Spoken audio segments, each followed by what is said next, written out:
the only kid on this show. But one common thing that we grew up with in the Midwest, the consecrated Midwest, is the idea of soda pop. Sugary water to drink for fun. Big thing. I have friends in Lincoln, Nebraska who could drink a 2-liter bottle of Diet Coke at a pizza party daily. And they were very artistic, not in great shape, not at a great weight, but I guess they thought that if they drank a lot of Diet Coke, it would make you lose weight. And there are some people, some parents who say, if you drink a diet drink, it negates any other sugars you've taken in. It's not true. So when something fun pops up in my email box, I love to share it. And this is one that popped up. This is an image that in 1947, in these United States de Americano, this is the regions where sody pop were called soda, called pop, and called Coca-Cola. Okay, now this is why this is interesting to me, because it's cultural, and you're going to see the changes in 2023. But back in 1947, and when I was growing up in the 60s, 70s, and 80s in Nebraska, which is right, yeah.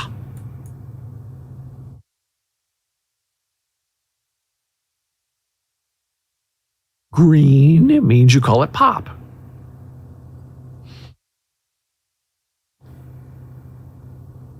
Now, sort of a similar thing to this is the idea of tea, iced tea. Now, when you're in the Midwest and you ask for iced tea, at least in the 70s and 80s, you were brought tea that didn't have sugar in it. If you wanted sugar in it, you added sugar. If you ask for tea, iced tea, it's plain. However, when you get down here into Coca-Cola country, the South, in the 70s, 80s, 90s, and thousands, if you ask for an iced tea, they're going to bring you iced tea with a lot of sugar in it. Now, in pop country, we call that sweet tea. And we only call it sweet tea because that's what McDonald's over the last 15 years has taught us that it's called. Most Midwesterners I know don't like sweet tea. It's too sweet. And this is the land of no salt, no sugar, no pepper, steak, potatoes, very bland, not spicy. At least it was 100% that way growing up. Now, because of, immigration and migrant workers, things are becoming a little bit better. People are becoming a little more tolerant of what they eat and taste. But in the South, you don't say, bring me a sweet tea. You just say, bring me a tea. And they bring you tea that is sweet. So when the pop people visit their family and friends in the South and say, I'd like to have an iced tea, without the accent, and they're brought a sweet tea instead, the expressions on their face are ridiculously hilarious because they're, what's wrong with the tea? Because it's too sweet. Now, when the Coke people go up here in the Midwest and order an iced tea, and they get an iced tea with no sweetener in it at all, they have a cow. What's wrong with this tea? Where's the sugar? And so then you bring them packets of sugar, and it's not 1 packet or 2 packet or 3 packets of sugar. It's like 10 packets of sugar. Now, some people use the artificial sugar, sweet and low, to make their iced tea. So this is a big problem we have in the United States, where you say one thing one place and it means something else in another place. I'd like an iced tea.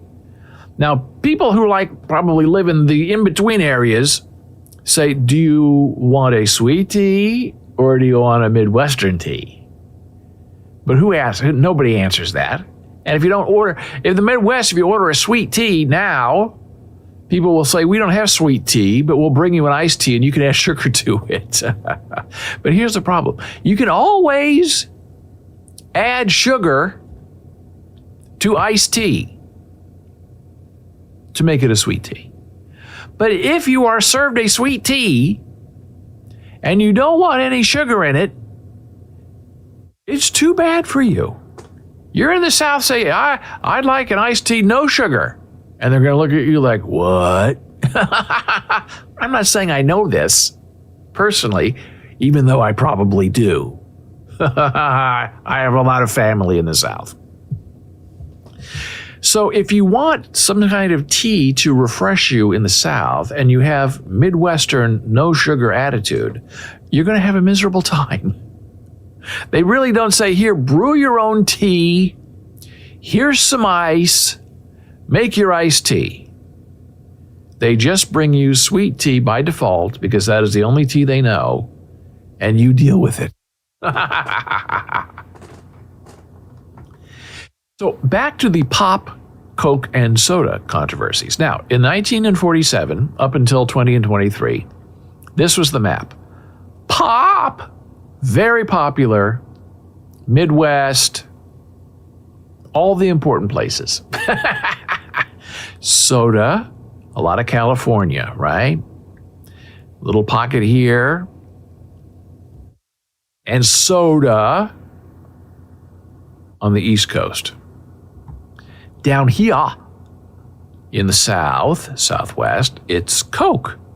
So if you want, Coke, Pepsi, Mountain Dew, you say, I want a pop. I'd like a soda, not soda pop. Nobody ever calls it soda pop. Unless you're from here and you move over here to go to school or visit, then you start learning to call it soda pop after you say, I'd like some pop.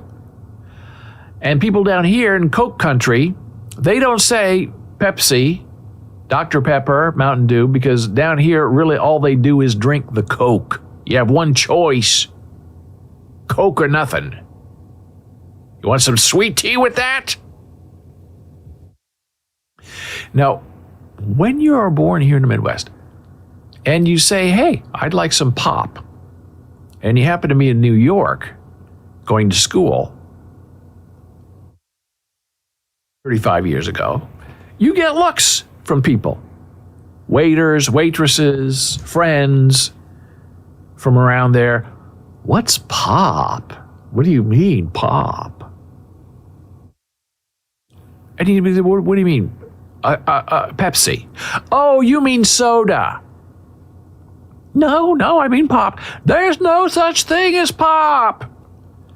And then that's when you get a little defensive. Not that I know. And you say, okay, I'll have a soda pop. Now, up here, if you say, hey, I'd like a Coke, they're going to bring you a Coke. Whereas down here, if you say, hey, I want a Coke, but maybe you want Dr. Pepper, I guess you don't say, I want a Coke. You say you want a Coke, and then hopefully they ask, do you mean Coke, or do you mean Dr. Pepper? And this reminds me of another Midwestern story. A very interesting actress, 40 years ago, from Nebraska, moved to New York, right? Be a big star. And she said the reason that she left, which no one believes, but this is her story. The reason she left New York is because the first day she arrived, she went into a diner and said, I would like a coffee. And interestingly enough, the waiter said, how do you want it? This is diner coffee, all right? And she said, I'll have it regular. Okay. And the waiter brought her a regular coffee. which in New York, I guess, at that time meant with milk and sugar already in the cup. Now, because she's from here, a regular coffee, and this is new to me, and everyone who's heard this story doesn't really believe it, but I'm trying to share regional differences with you. So this actress said, in Lincoln, Nebraska, 40 years ago, when you said, I'll have a coffee regular, it means a black coffee. Now, why you just wouldn't say that? I'll have my coffee black. But in her mind, or where she grew up, maybe she was from a little out here, farther west in Nebraska. A regular coffee means a black coffee. But when you move to New York and you go into a fancy Greek diner, that's probably not very fancy at all, and you say, yes, I would like a regular coffee, and you get a coffee with milk and sugar, and you are so traumatized by that event that you actually decide to leave New York, go to California, Los Angeles, soda country. I guess because that's where the land of riches is. And she became an actress on a soap opera and then I think married a rich guy. So it was the right move for her. But I'm just curious, no one ever asked or followed up, hey, when you went to California and you asked for a cup of coffee, did you start saying, I'd like my coffee black? Or did you keep saying, I'll take a regular coffee and whatever you get is what you get? And I said, hey, what happened to her? Oh, she went to New York and she left because she ordered a regular coffee and they brought it to her with milk and sugar. People in Nebraska, what? A regular coffee with milk and sugar? What? It's impossible. And I remember when I was told this story, seriously, I was told this story by a person with a very serious face. Oh, regular coffee. Send her out of New York, straight to California. And I thought, what? Why, if you got that, why would you say, oh, I'm so sorry. I'll drink this because I ordered wrong. I'm new here. I say pop instead of soda. Iced tea doesn't have sugar in it. Now I know that regular coffee in New York is milk and sugar. If I want a black coffee, as the diner person yelled at her and said, if you want a black coffee, say I want a black coffee. And I guess that just shook her so much because it was so confrontational, so very New York, that she left New York the next day. I think it's because she couldn't get cast in anything and because New York is very expensive. And then because she went from here to here, had a terrible experience, and then went back here for a while, and then finally back here to Los Angeles, that she learned over space and time, okay, things are different one place over the other. It's the difference between Coke, Pepsi, soda, pop.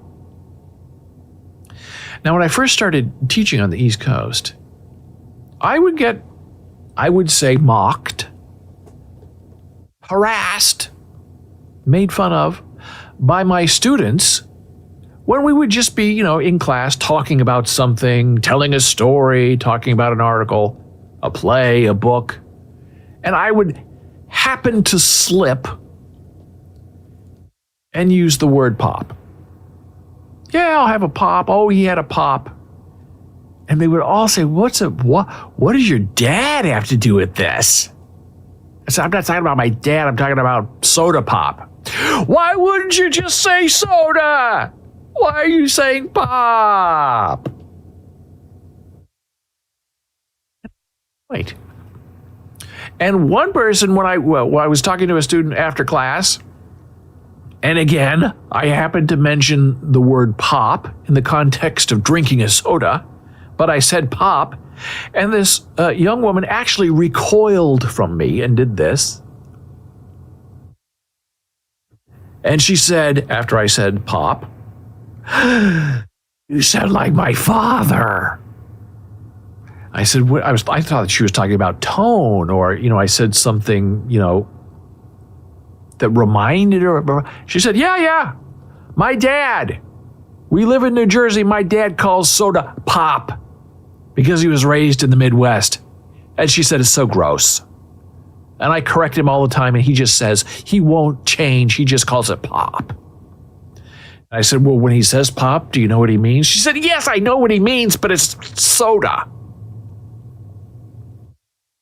So those of us from pop country, for whatever reason, still call it pop. My beautiful angel of a wife, the Jana Marie sweetheart, calls pop pop. She does not say Pepsi. She does not say Coke. She does not say Mountain Dew. She says, would you like some pop? I'm going to go buy some pop. And I know what she means because I'm from where she's from. Now here's the updated map, which is where it gets very interesting. 20 and 23. Oh,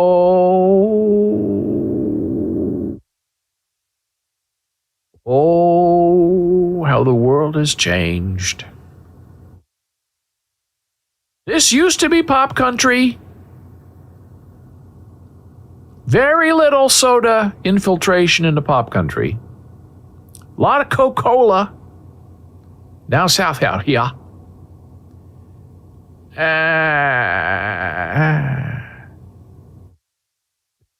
Now, the great state of Nebraska, as you can see, and the great state of almost as great state of Iowa,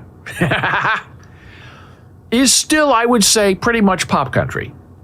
The Dakotas, definitely 100% pop country. Okay, that's good news. That's the way it's supposed to be. But what about, now this is the part of Nebraska that wants to become a part of Wyoming, I think, right? Weird, huh? The Panhandle doesn't want to be part of Nebraska anymore. And you remember the shape of Nebraska because it is the shape of a gun, which sounds outrageous, but they're actually t-shirts. I used to have one. So I would say Lincoln, Omaha, still pop country. But look at all the gains that soda has made against pop. I frankly don't understand why. I'm not really pleased with it because this has put me in the pop minority, where I used to be in the majority. Coke country has really been compromised. Sody pop, is taking over these United States. And it is slightly frightening. I don't know what this means. I don't know what this means for a regular coffee versus a black coffee. I don't know if there is a correlation between sweet tea and iced tea. Gains that soda, especially on the East Coast, is maintaining and expanding into the Midwest is very concerning. As a good son of Nebraska who has been drinking pop all of his life and will not change.